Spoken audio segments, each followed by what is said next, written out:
Y ya, ahora sí estamos listos. Bueno, muy buenas tardes a todos los presentes que nos acompañan el día de hoy en el tercer evento y último día de estas jornadas académicas hacia la segunda vuelta electoral que hemos organizado en conjunto los miembros del Outsider con los miembros del Club de Ciencia Política.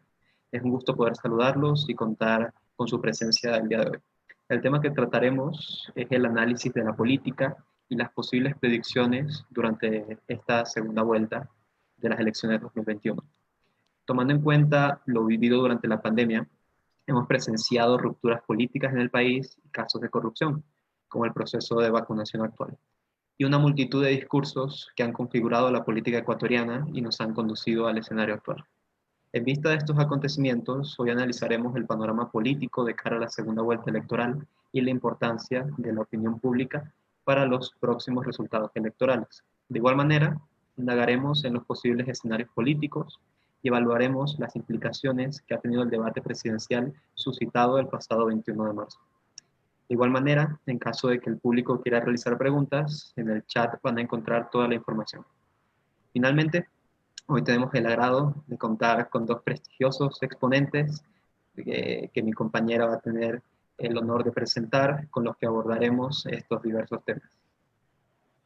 Muy buenas tardes a todos. En primer lugar, contamos con la presencia de Ana María Correa, quien es profesora de Ciencia Política y Relaciones Internacionales de la Universidad San Francisco de Quito. Actualmente es columnista de la revista Diners y en el pasado ha sido editorialista de varios medios como Diario Hoy, El Comercio, Cuatro Pelagatos, y analista política en varios medios televisivos y de radio. Además, es candidata a doctora por la Universidad de Salamanca. También tenemos el agrado de contar con Carlos Rojas, quien es periodista desde hace más de 20 años y posee un máster en Ciencia Política y Gobierno por la Flaxo Ecuador.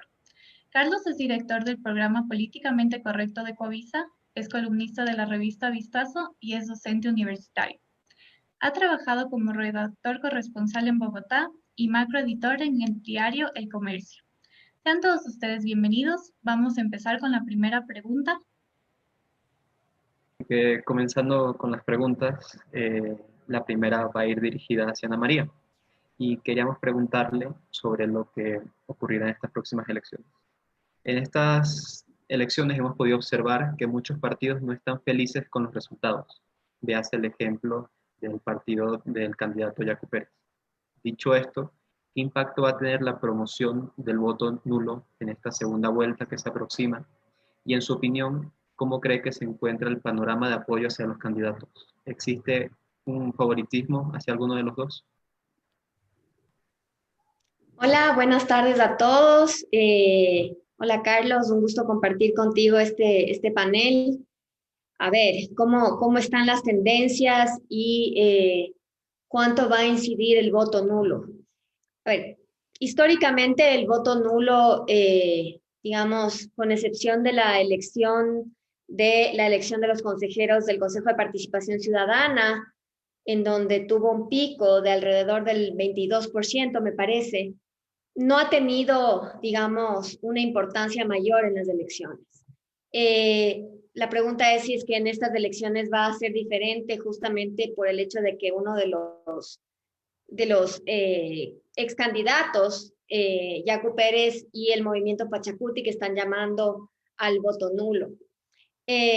Yo pienso que no va a ser distinto en esta elección, es decir, que no vamos a superar los índices históricos. Tradicionalmente, en las segundas vueltas en el Ecuador, el voto nulo ha estado en el promedio, que es del 12%.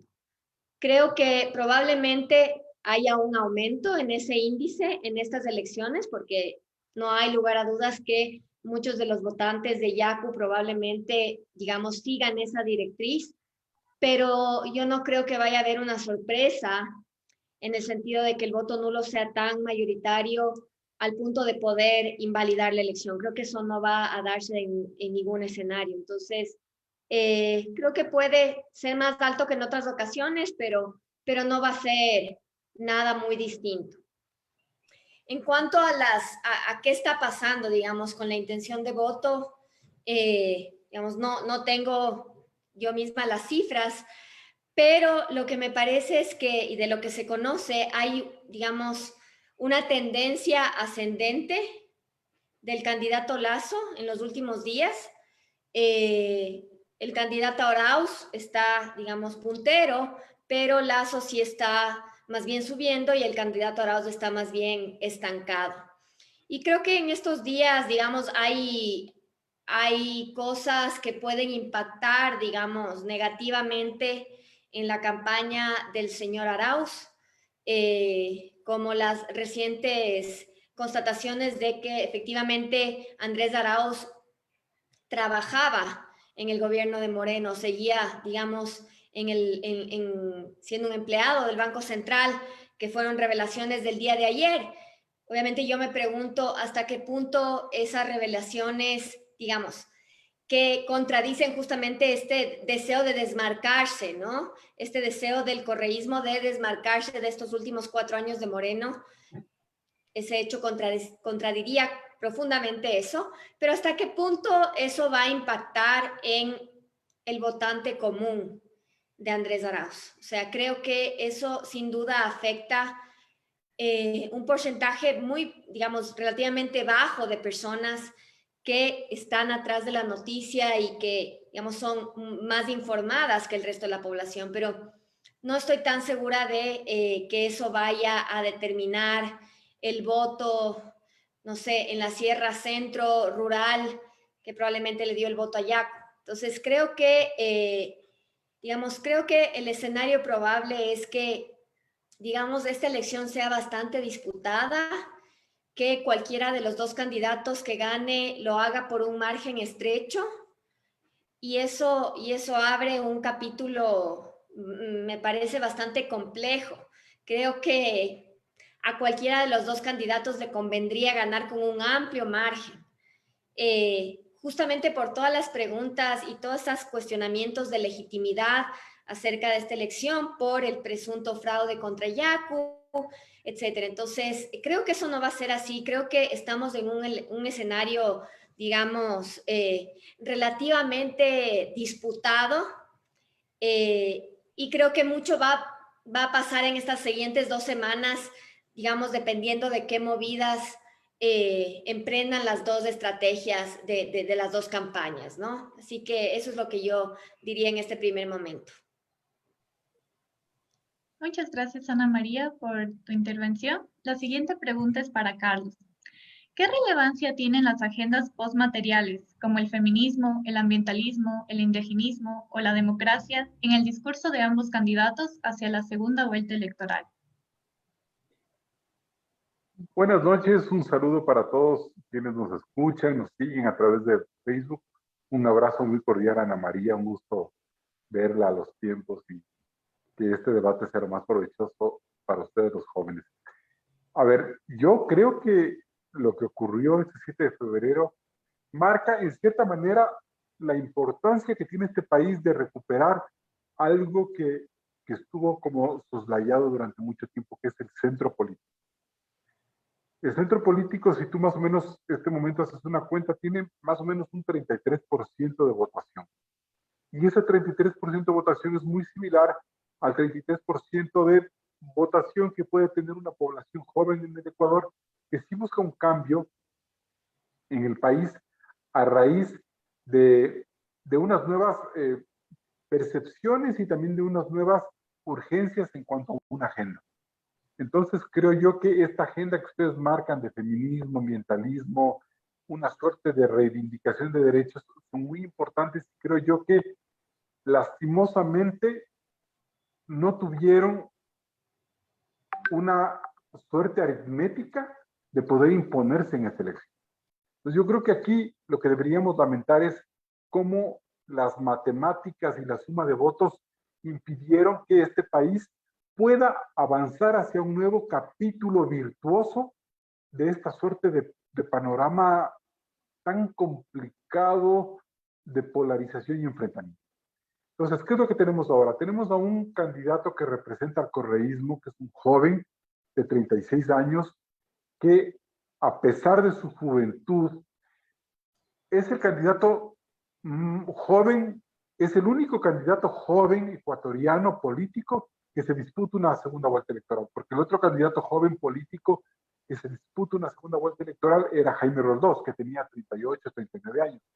Entonces, esta condición de juventud de Andrés Arauz en otras condiciones sería un tema de discusión fundamental en el país, y no solo de discusión fundamental en el país, sino también de apertura de esperanza y de la creación de una nueva agenda que podría darle al Ecuador una sensación de futuro, de bienestar. Pero resulta que Andrés Arauz es hoy un político que tiene un pasado completamente complejo, a ratos más complejo que el del propio Guillermo Lasso, que es un hombre de la tercera edad, con un problema de diabetes, con un problema de manejo en su movilidad por el problema en la columna, pero que de todas maneras demuestra que el Ecuador, por cuestiones de la matemática, sigue enfrascado en una polarización que no ha podido superar durante los últimos 14 años. Entonces, en una primera reflexión, a mí me duele mucho tener que levantarme cada mañana con esta sensación de no saber cómo va a votar el ecuatoriano las próximas elecciones. Pues yo creo que ahí Yacu tenía razón en un primer momento de decir, si yo hubiera estado en la segunda vuelta, quizás la realidad ecuatoriana sería mucho más propositiva, y creo que Javier Herbas tiene mucha más razón al sentirse frustrado de decir, qué pena, no logré conseguir esos 4% adicional que me hubieran permitido estar en una segunda vuelta y que quizás hubieran planteado al país una agenda distinta de temas de los que nos está tratando ahora. La habilidad que deberían tener en este momento Lasso y Arauz sería tratar de recuperar esta agenda política de reivindicaciones que sí la plantearon Herbas y Yacu Pérez.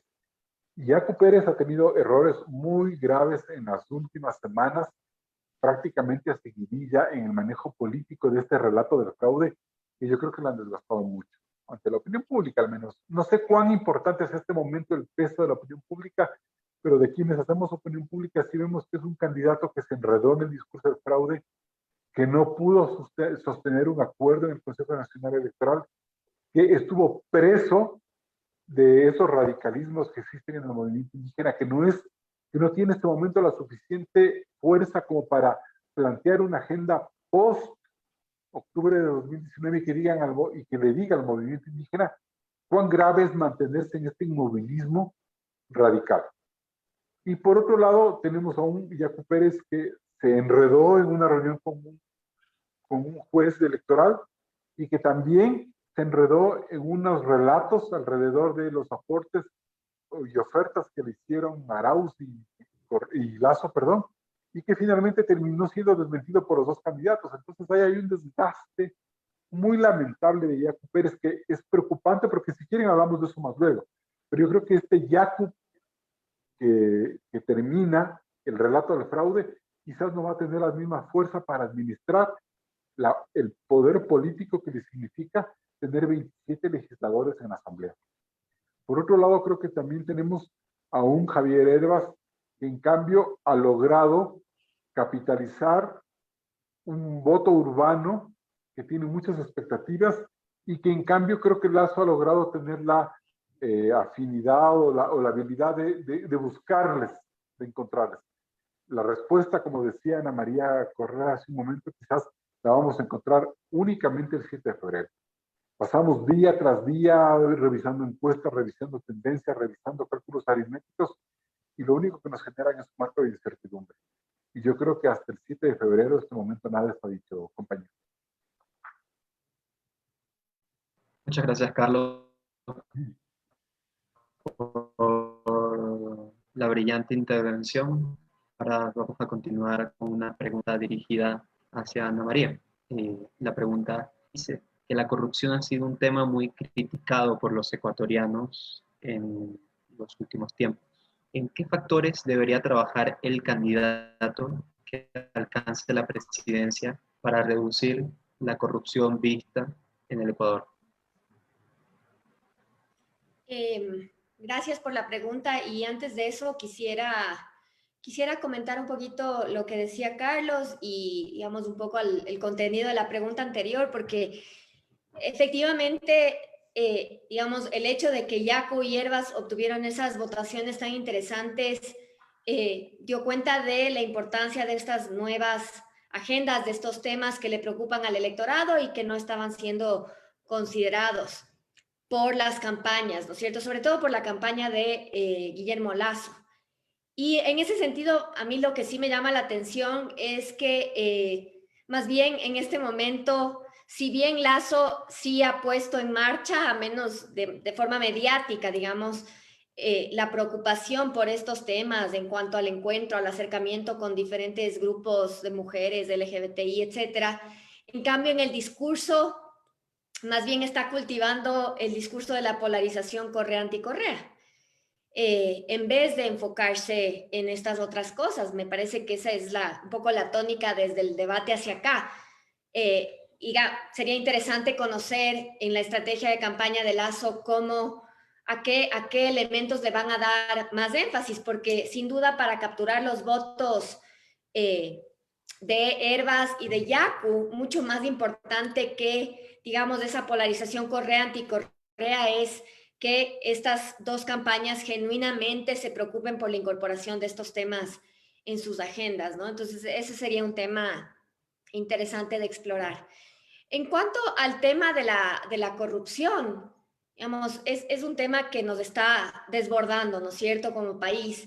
Y hay algunos elementos, digamos, prioritarios, ¿no? Como es el tema de la vacunación, que tantos dolores de cabeza le ha traído al gobierno de Lenín Moreno, pero a todos los ecuatorianos que vemos ese desastre, ¿no? De esa campaña de vacunación inexistente. Después parece que sí hay plan, que no hay plan, el tema de las vacunas VIP, etcétera. Entonces, empezando por ahí, que se garantice un proceso eficiente, transparente e incluyente, sobre todo de vacunación para los próximos 6-9 meses, que es lo que tomará el proceso de vacunación, si no es más. O sea, me parece que eso es prioritario y garantizarle al país que ese proceso se llevará a cabo de una forma técnica y digamos que no se incurra en prácticas de corrupción. Yo creo que sí hay muchas cosas que se puede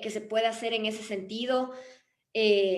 Digamos, el mismo hecho de que todos estos escándalos que han sucedido en las últimas semanas ha sido incluso por fallas de comunicación del gobierno, porque no se hizo transparente desde un inicio cómo iba a ser el plan, a que se iba a vacunar a ciertos ministros, etcétera, etcétera. Todo eso ha ido profundizando la desconfianza y la suspicacia, ¿no es cierto?, de la ciudadanía. Entonces, creo que el tema de la corrupción y de eliminar, digamos, esos nichos de corrupción es fundamental para el siguiente gobierno, cualquiera que sea, ya sea Arauz o sea Lasso. Y ahí mucho va también a contar, digamos, de este tema que es siempre delicado en el Ecuador, pero que es un tema fundamental de la política, que es cómo se van a hacer acuerdos políticos, ¿no es cierto?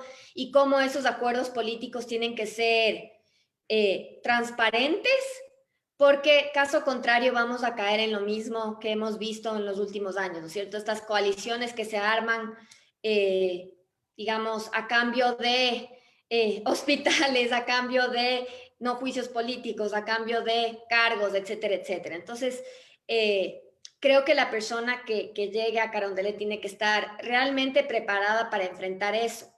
Y como digo, ya sea Lasso o sea Arauz, porque Arauz viene cargando toda esta carga, ¿no? Perdón la redundancia, digamos, de la corrupción del correísmo. Entonces, si es que realmente él quiere diferenciarse y quiere hacer, para empezar, una gestión con cierta autonomía, lo que tiene que hacer es cortar de raíz ese tipo de prácticas para ganar algo de legitimidad en el país, digamos, en ese otro presumiblemente 50%, 52%, 48%, el que sea, ¿no? Entonces, es un tema crítico para la siguiente administración. Muchas gracias, Ana María. Pasamos con la segunda pregunta de Carlos.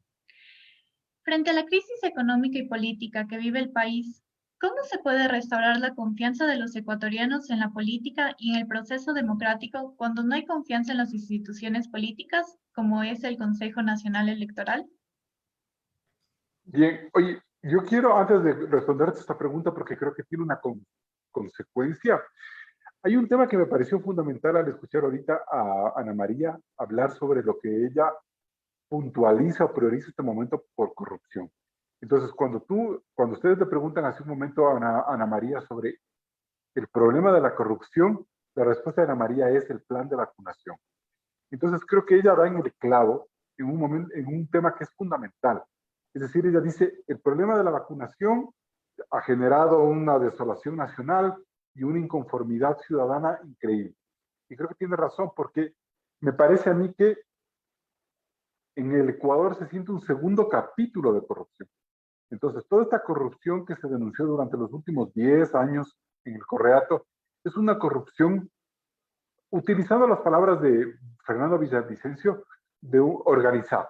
Es decir, grandes negociados, grandes contratos, sobornos, etcétera, etcétera, que la justicia, mal o bien, ha juzgado y hoy tiene a los correístas en unos determinados espacios y juzgamientos que ya no nos vamos a repetir.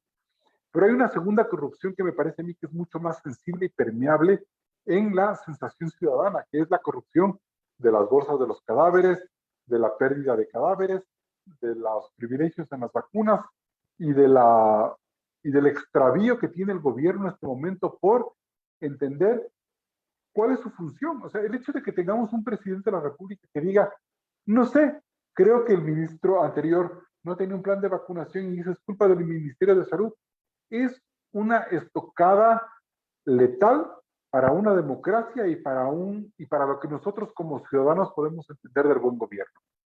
Un presidente de la República en teoría debe ser un líder y un líder jamás delega responsabilidades. El líder puede delegar actividades. Ministro de Salud, hazme un plan de vacunación, pero yo como presidente respondo por ello. Y cuando el primer personero del país, que es el presidente Moreno, se lava las manos, lo que estamos demostrando es que este país no tiene la capacidad institucional de corregir los problemas de corrupción.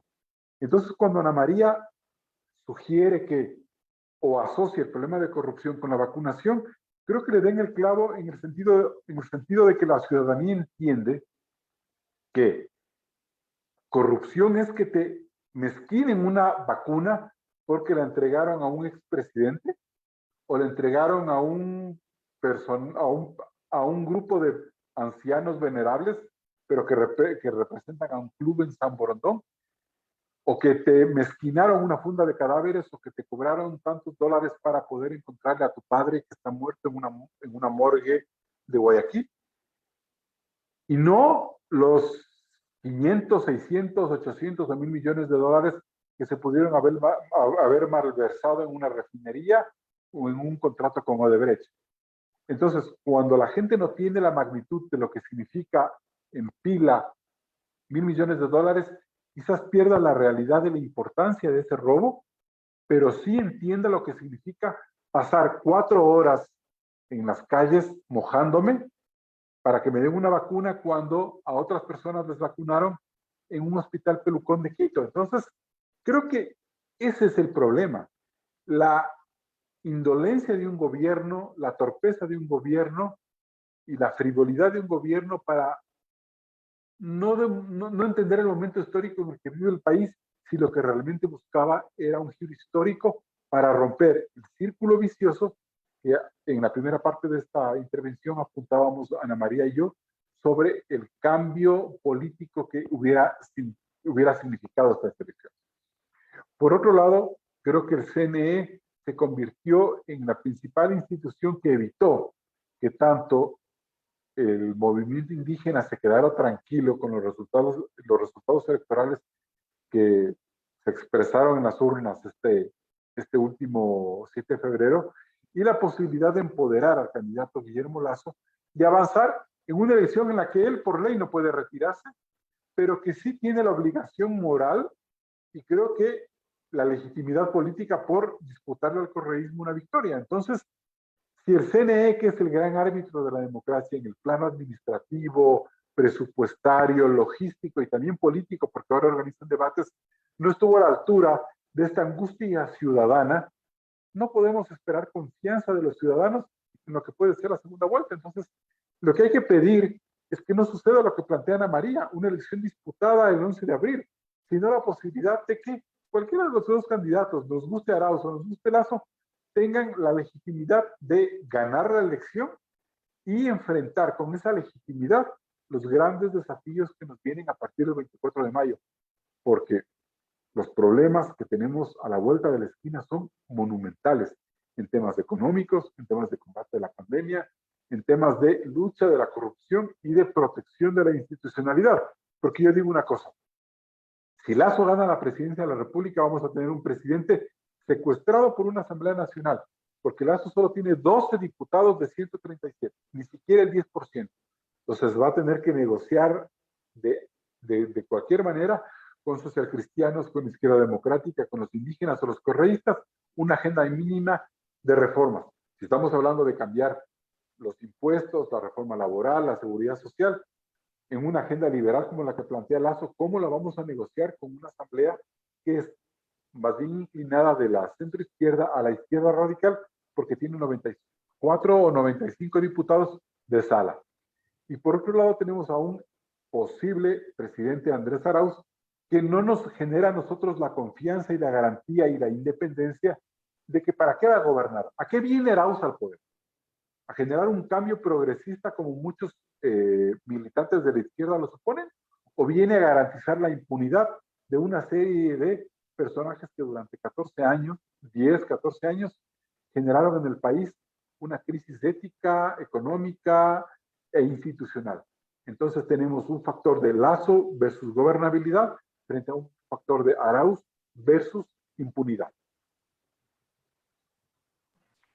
Muchas gracias por su brillante intervención, Carlos. Definitivamente hay muchas cosas que van a tener que reformarse. Ahora ya pasando con la última pregunta, que va dirigida a ambos, y es que en el escenario de que gane Lasso, qué acción deberían tomarse para evitar la fragmentación e ingobernabilidad en la relación de los órganos ejecutivo y legislativo, tal como lo acaba de plantear Carlos?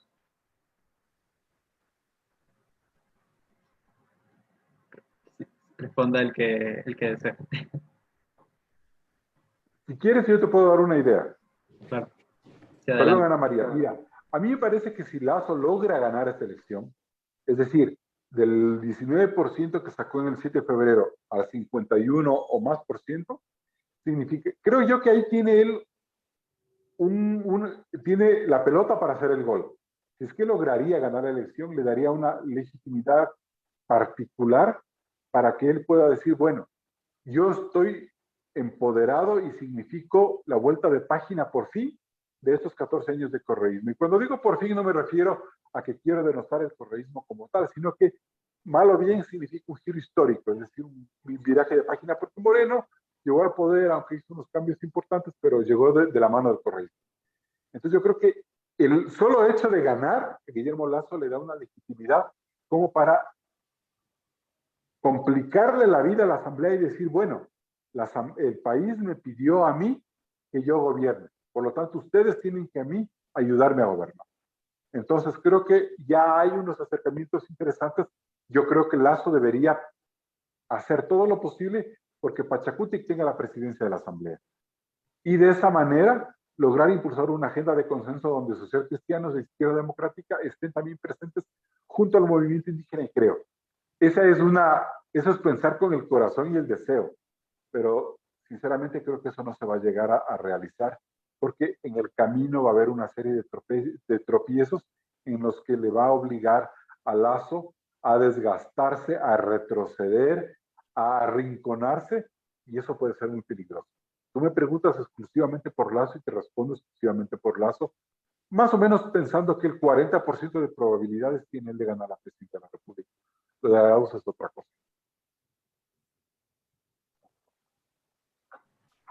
Si Ana María desea complementar esta pregunta también, está en la libertad de hacerlo. Sí, a mí me parece que, digamos, si es que ganar, digamos, llegar a gobernar el Ecuador es el objetivo de Lazo. El 50% de subir el Cotopaxi sería ganar la elección, ¿no es cierto? Que no lo ha podido hacer en las elecciones pasadas. Pero eso sería simplemente el 50%. El otro 50% es cómo diablos va a gobernar este país, porque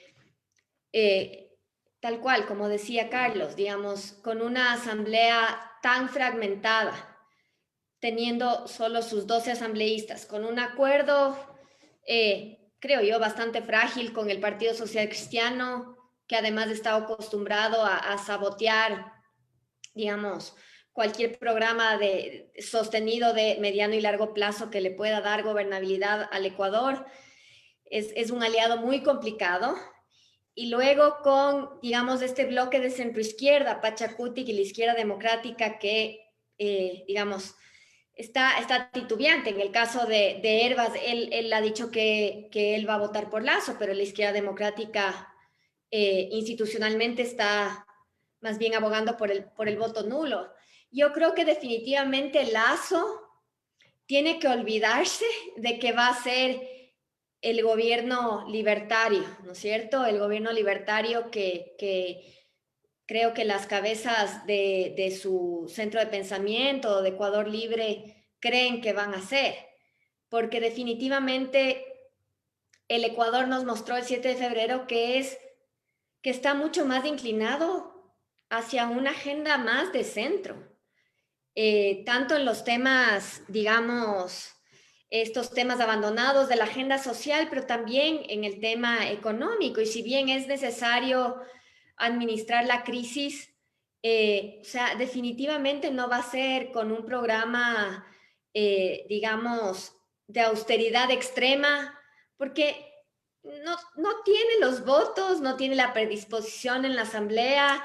Entonces, ese escenario de gobernabilidad yo creo que va a ser muy complejo. Entonces, Lazo tiene que saber que llegar a la presidencia le va a obligar a comprometer muchísimo de esa agenda que yo creo que es de él y de la gente que lo apoya más cercanamente, que siempre ha estado alrededor de él y que, no sé, pensaban, yo creo, hacer, digamos, un gobierno de corte bastante liberal. El otro día leía un tuit de Lazo en el que ofrecía crear el Ministerio de la Mujer.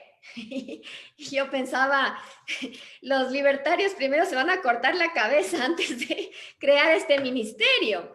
Entonces, digamos, si es que Lazo pone en práctica como debería hacerlo estas ofertas que está haciendo, porque se está creando, si es que no las pone en práctica, se está creando, ¿no es cierto?, un nuevo frente de resistencia.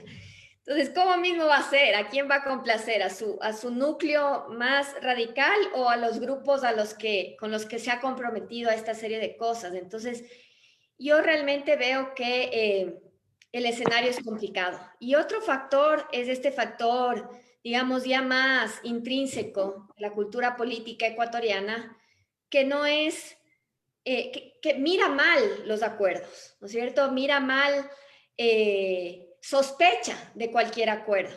Entonces, lo mismo que pasó con la izquierda democrática. En este momento, Javier Elbaz mostró una posibilidad de diálogo con el candidato Lazo y la izquierda democrática enseguida saltó, ¿no es cierto? Entonces, digamos, también hay razón para que esto sea así, porque los acuerdos en el Ecuador también, digamos, siempre ha estado algo por debajo de la mesa. Entonces, por eso ya desconfiamos, no es que es de la nada. Pero yo creo que realmente se va a necesitar en el equipo de Lazo, si es que llega a la presidencia, digamos, políticos, que yo no veo, digamos, entre el equipo que más o menos se conoce de Lazo, no veo esos políticos que vayan a forjar esos acuerdos. Creo que el tema de la gobernabilidad me parece que es uno de los aspectos más débiles a los que se puede enfrentar Lasso. Su equipo también me parece completamente débil en ese sentido. Entonces, digamos, se abre un escenario complejo, porque las demandas sociales están ahí. Han estado, digamos, guardadas, igual que hemos estado nosotros guardados por la pandemia, pero el momento en que un poquito se tranquilice la situación, las demandas van a volver a salir. Tenemos a Pachacutic muy resentido con los resultados, más allá de, digamos, de los errores que pueden haber habido en la coyuntura por parte de Yacu, pero esa conflictividad social va a estar presente. Y en la administración de esta complejidad, eso va a saltar. Entonces, me parece que ahí está el desafío principal de Lasso. Digamos, el primer desafío, que es efectivamente llegar a la presidencia, que eso todavía no está resuelto ni está claro. Y el segundo es cómo carajo va a gobernar, ¿no? Perdón por la palabra. Buen punto. Buen punto. Definitivamente sería un escenario muy complejo para ambos candidatos, no solo para Guillermo Lasso, sino también para Andrés Arauz, mucho conflicto de interés. Así que muchas gracias a ambos exponentes. En este momento, ya finalizadas con estas preguntas, contaremos con preguntas del público en un breve espacio, unos 10-15 minutos, en los que ellos podrán, digamos, compartirles sus inquietudes o sus dudas respecto a lo que es esta segunda vuelta electoral. Listo. Empezamos con la primera pregunta de Mateo Villaquirán, que está dirigido a ambos. Dice, si entendemos que el correísmo es un fenómeno populista y autoritario que sustentó su agenda política en un periodo de bonanza económica, de ganar la presidencia el candidato Andrés Arauz, ¿cómo ese populismo, que alimentó su narrativa política en la prosperidad, administrará la escasez?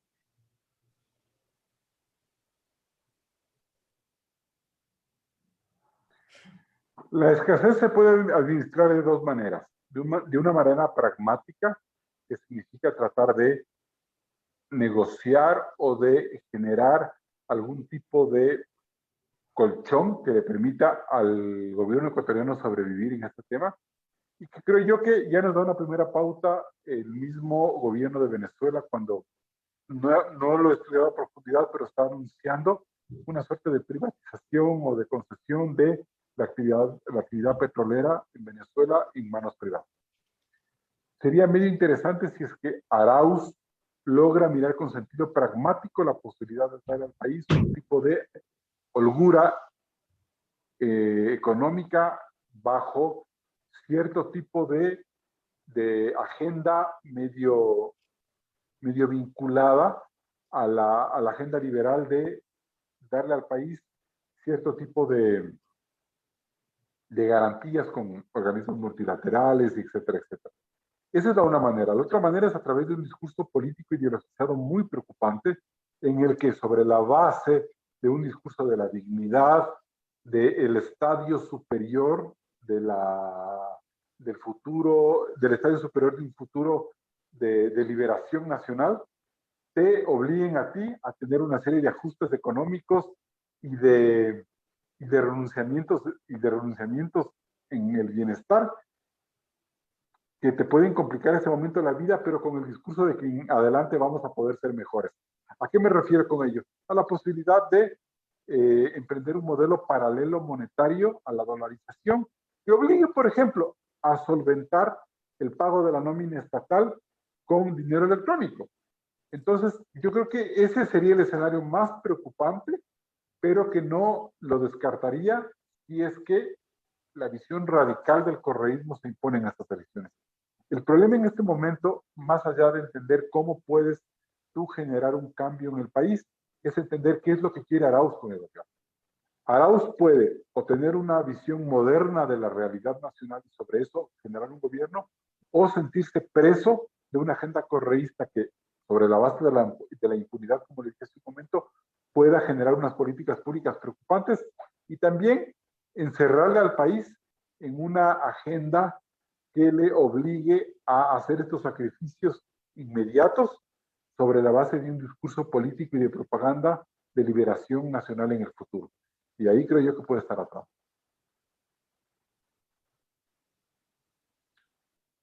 Ana María, si desea, puede complementar la pregunta. A ver, yo creo que, o sea, definitivamente el correísmo del 2021 es muy diferente al del 2007, el 2011, el 2014. O sea, no estamos hablando de contextos similares. Andrés Arauz no es Rafael Correa, no tiene su carisma, no existen las condiciones económicas en este momento como para que, digamos, la economía misma sea el sustento de este modelo, digamos, de obra pública, de ampliación de los programas sociales, con todos los problemas que sabemos que se hizo todo eso, ¿no? Pero también hay un contexto cambiante, es decir, los commodities están reactivándose un poco, los precios pueden subir, no necesariamente esta situación de crisis que estamos viviendo en este momento va a ser la constante, digamos, en cuanto a los ingresos que tiene el Estado por el petróleo, por ejemplo. Entonces, podría cambiar, pero definitivamente yo creo que no va a ser lo mismo un gobierno de Andrés Arauz que un gobierno de Rafael Correa en el eventual caso de que se daría. Creo que este escenario de la posible desdolarización es bastante remoto, porque, digamos, ya se ha vuelto hasta un cliché, ¿no es cierto? Esta idea de que el dólar es lo más popular que existe en el Ecuador, hasta más popular que Rafael Correa en sus grandes momentos. Entonces, personalmente no creo que Andrés Arauz tenga las condiciones políticas, además personales, como para afrontar lo que ese proceso sería para el Ecuador. Yo creo que en el momento en que eso eventualmente pasaría, sería también con una caída del gobierno, o sea, no sería un proceso, no sería un final feliz. Entonces, no creo que, digamos, eso esté en la agenda, a menos que realmente la situación se volviera crítica, calamitosa. Entonces, no creo que eso sea así. Yo creo que además en el momento en que Arauz llega a gobernar, en ese potencial momento,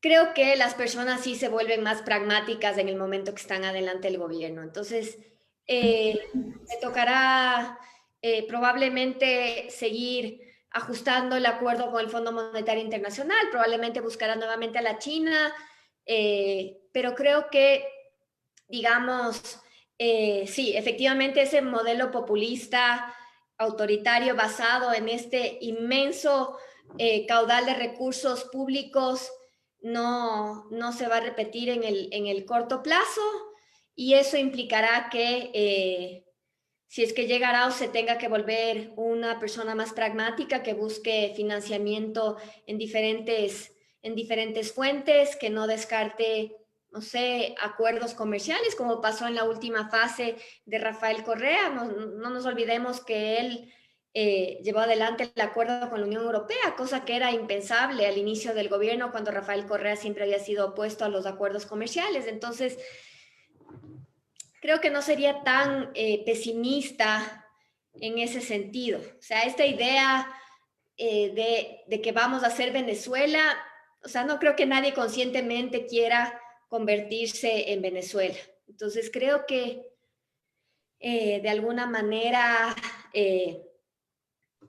Arauz tendrá que armarse de valor y tener una agenda, digamos, más pragmática, más hacia el centro.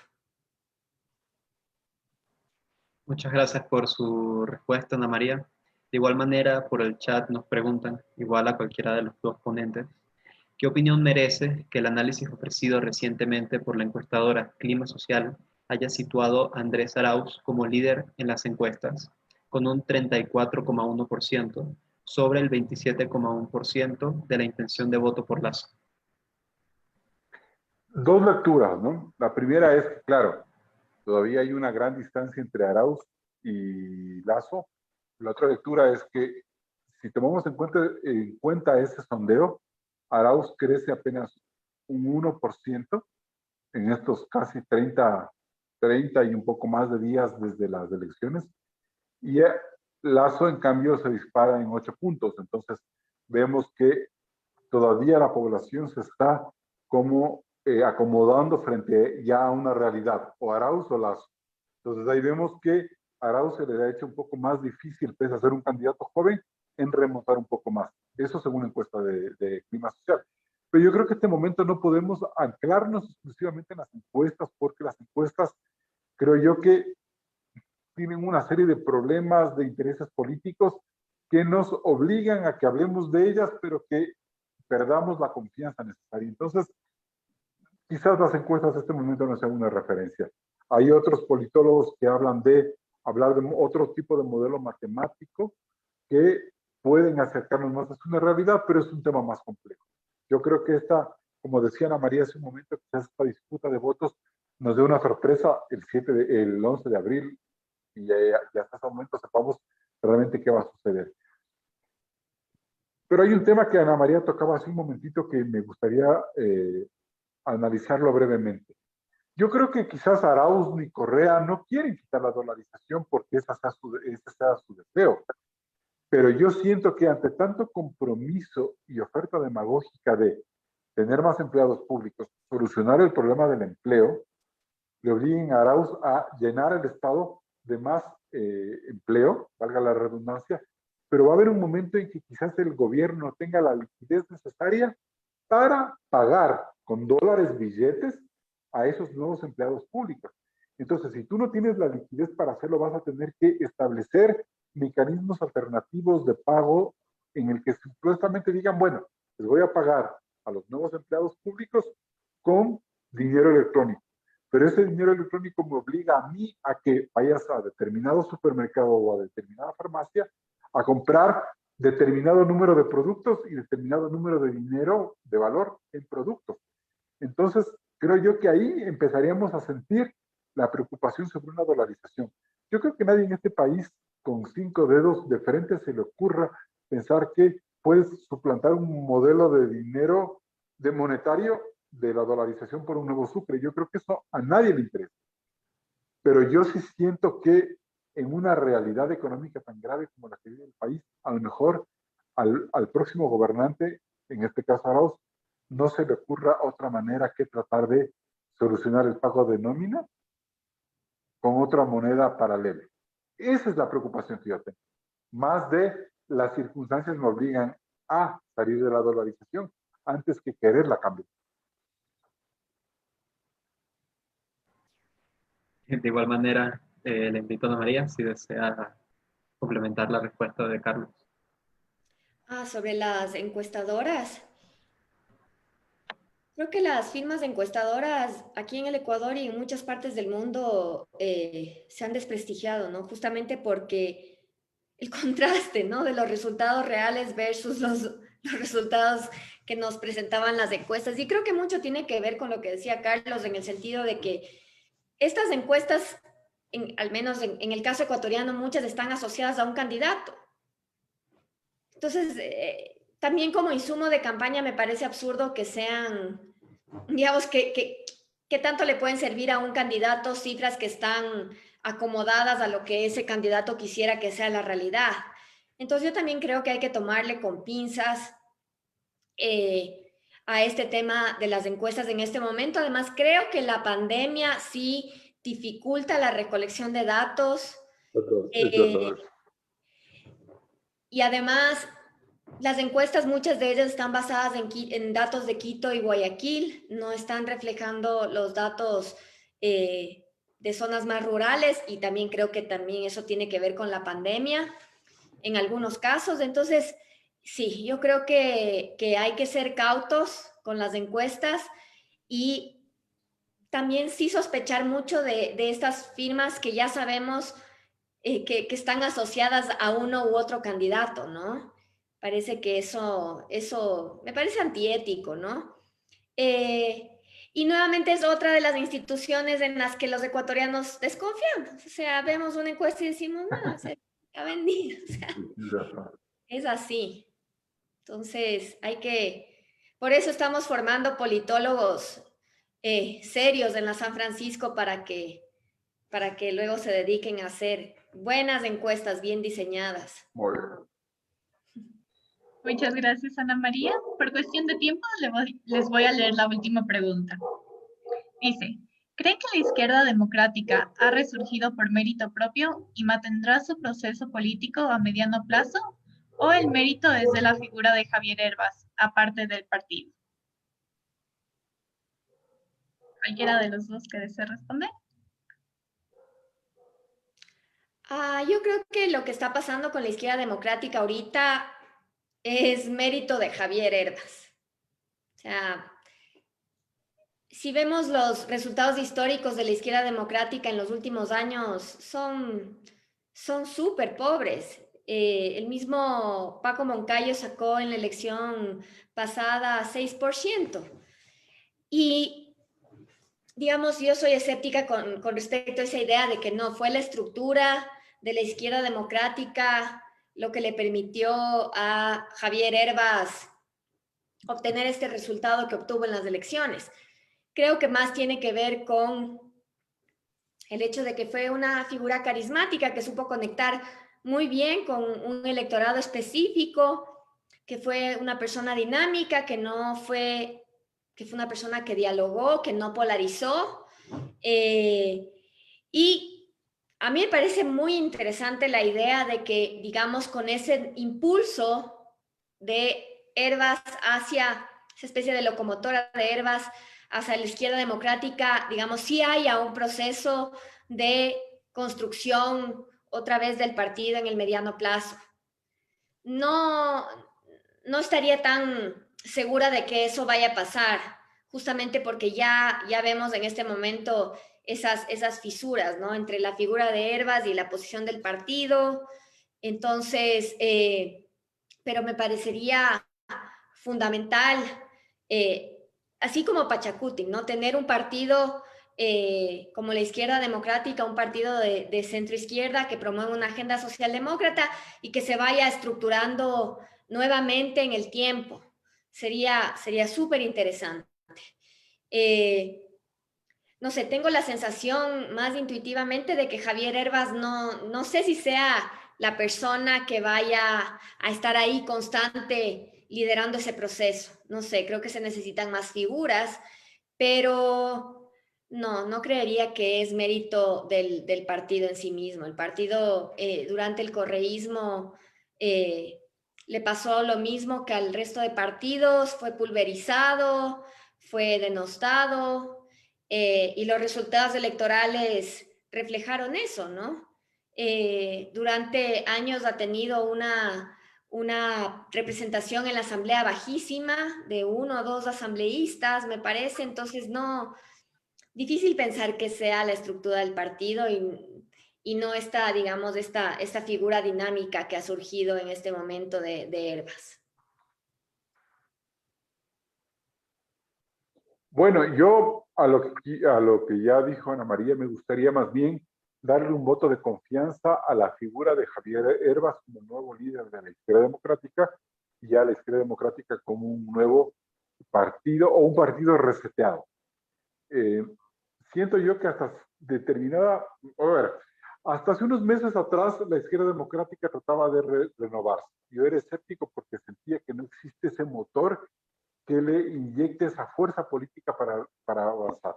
Pero Herbas sí dio resultados porque tiene una historia, tiene una gestión, tiene un carisma y tiene una juventud que le puede permitir llegar a hacer algo en ese partido. Y creo que su deseo de afiliarse a la izquierda democrática sí es positivo. Javier Herbas tiene la mejor votación de la izquierda democrática desde 2002, es decir, casi 20 años después logra tener la izquierda democrática una buena votación. Y sus casi 16 puntos es exactamente el mismo porcentaje que Rodrigo Borja sacó en el año 98. Entonces yo creo que ahí sí existe un mensaje interesante a la ciudadanía, es decir, es como que el Ecuador quiere volver a tener un partido político serio como el que era la izquierda democrática y sobre eso trabajar. Ojalá los políticos no desperdicien esa oportunidad, por un lado. Y por otro, creo yo que esperemos que la izquierda democrática y Hervas se adapten a esta nueva realidad. Hervas ha tenido una decisión de apoyar a Lazo por unas convicciones, sobre todo democráticas más que ideológicas, La izquierda democrática ha sido más escéptica. Esperemos que Herbas y la izquierda democrática en este nuevo matrimonio político que viven se adapten y logren sacar y logren darle al país una mejor noción de futuro. Muchas gracias por su respuesta, Carlos, y ya con esto damos por finalizado estas jornadas académicas organizadas por el Outsider y por el Club de Ciencias Políticas de la Universidad de San Francisco de Quito. No sé si tienen algún mensaje final que quisieran compartir, algo de cara a las elecciones, a las personas que nos escuchan, o simplemente algo que quieran compartir con nosotros. No hacemos proselitismo político. Voten con conciencia nomás. Yo quiero agradecerles a ustedes por haberme invitado, por poderme acercar a un público joven y siento mucho optimismo por ver que hay jóvenes que les interesa el momento político que vivimos. Entonces yo creo que este punto de la no debemos perder. Les felicito por eso. Gracias por haberme invitado y les aliento por favor a que sigan haciendo este tipo de espacios. No porque yo esté aquí, sino porque creo yo que de esta manera podemos crear en la juventud una suerte de conciencia de que de todos nosotros depende un mejor Estado. Es muy fácil hablar de derechos, de reivindicación, de feminismo, de ambientalismo, desde la cómoda posición de los jóvenes que tienen en casa un techo y comida para poder salir adelante. Si nosotros como jóvenes no damos nuestro sacrificio y nuestra lucha por mejorar la democracia, este pequeño bienestar que tenemos ahora a lo mejor se puede agotar en el próximo. Muchas gracias a ambos exponentes por sus respuestas. En nombre del Club de Ciencias Políticas y el Outsider, queremos agradecerles por su participación en este evento y de estas jornadas académicas. De igual manera, resaltar el apoyo brindado tanto por Ana María Correa como por Carlos Rojas. Para nosotros fue un honor contar con su presencia y sabemos que las ideas presentadas han sido de sumo interés para todos. Finalmente, a los asistentes les pedimos que estén atentos a los próximos eventos organizados tanto como por el Outsider como el Club de Ciencias Políticas. Muchas gracias y que tengan una buena noche. Hasta luego. Gracias, chicos y chicas.